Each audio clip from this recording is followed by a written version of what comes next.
ఒక మంచి స్వీట్ చేసుకుందాం.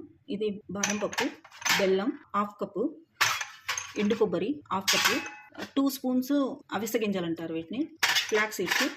ఇవేమో నువ్వులు కప్పు. అవిసె గింజలు ఫస్ట్ వేయిస్తున్నాను. లైట్గా దోరగా తక్కువ స్టవ్ మీద పెట్టుకొని సిమ్ మీద పెట్టేసుకొని లైట్ ఫ్లేమ్లో పెట్టుకొని మంచిగా గోల్డెన్ బ్రౌన్ వచ్చేదాకా లైట్గా వేయించుకోవాలి. ఇవి కూడా లో ఫ్లేమ్లో వేయించుకోవాలి. నెక్స్ట్ ఎండు కొబ్బరి. ఈ వేటికి అవి విడివిడిగా వేయించుకుంటేనే మంచిది. ఒకటి వేగి ఒకటి వేగక విడివిడిగా వేయించుకుంటే మంచి అన్ని సమానంగా వెళ్తాయి. దీంట్లోంచి ఆయిల్ అంతా బయటకు వస్తుంది వేగి. ఇప్పుడు నువ్వులు వేయించుకుందాం. నువ్వుల వల్ల చాలా మంచిది హెల్త్కి. బోన్ డెన్సిటీ బాగా పెరుగుతుంది. బెల్లంలో ఐరన్ ఉంటుంది. అవిసె గింజల్లోనే ఒమేగా 3.